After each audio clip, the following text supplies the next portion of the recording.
Assalamualaikum warahmatullahi wabarakatuh. Pemirsa Sekolah Birokrasi Channel. Ya, jumpa lagi kita dengan tema baru yaitu ada apa dengan reformasi birokrasi kaukah masih terjadi korupsi oleh birokrat. Saya Skupi, sahabat Sekolah Birokrasi Channel yang belum subscribe, like, dan share. Silahkan dilakukan terlebih dahulu agar tidak tertinggal dengan tema-tema baru dari channel kesayangan Anda ini. Berita terbaru yang dimuat di beberapa platform media, baik televisi, koran maupun elektronik atau media sosial, terungkap bahwa PPATK atau Pusat Pelaporan dan Analisis Transaksi Keuangan menemukan sekitar 3,67% anggaran yang diberikan dalam rangka proyek strategis nasional dikorupsi, sehingga negara kehilangan 2.290 triliun. Perlu pemirsa ketahui apa itu proyek strategis nasional atau PSN, adalah proyek strategis nasional yang bertujuan untuk memperbaiki kualitas dan ketersediaan stok infrastruktur Indonesia secara cepat, sehingga dapat meningkatkan efisiensi dan produktivitas perekonomian nasional.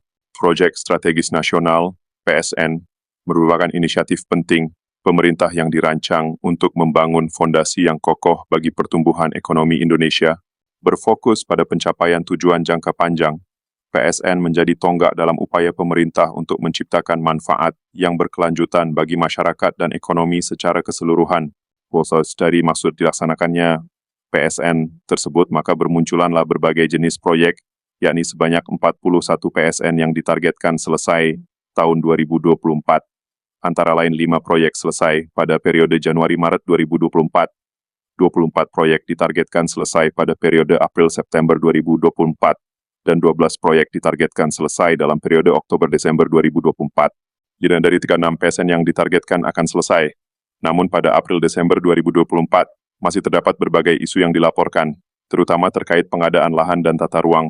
Selain itu yang sangat miris, yakni ditemukannya oleh PPATK anggaran untuk proyek tersebut telah dikorupsi, sehingga merugikan keuangan negara.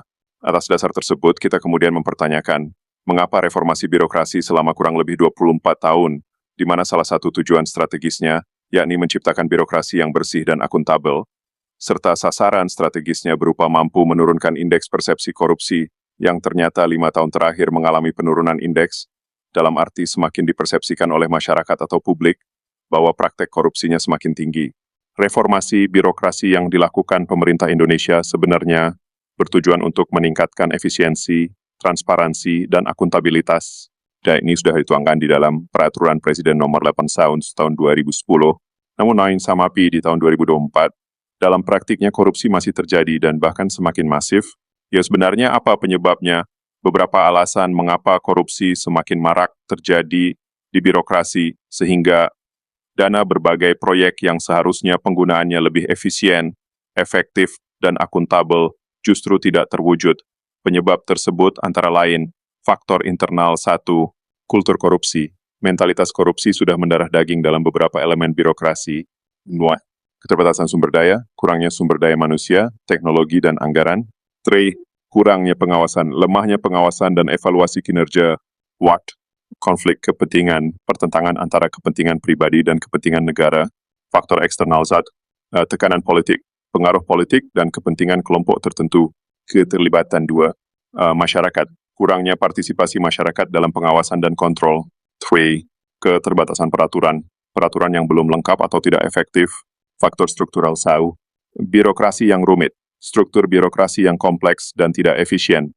2, kurangnya transparansi dalam pengambilan keputusan. 3, ketergantungan pada otoritas tertentu. 4, lamanya akuntabilitas, kurangnya akuntabilitas dan pertanggungjawaban. Apa solusinya agar tidak korupsi lagi? Dana yang disiapkan untuk berbagai proyek bagi kepentingan masyarakat, yaitu dengan 1, meningkatkan pengawasan dan evaluasi kinerja. 2, menguatkan peraturan dan hukum anti korupsi. 3, pengembangan kapasitas, meningkatkan kapasitas dan kompetensi pegawai. 4, peningkatan transparansi, meningkatkan transparansi dan akuntabilitas. 5, penglibatan masyarakat, meningkatkan partisipasi masyarakat dalam pengawasan. 6, pembangunan kultur anti korupsi, membangun kultur anti korupsi dalam birokrasi.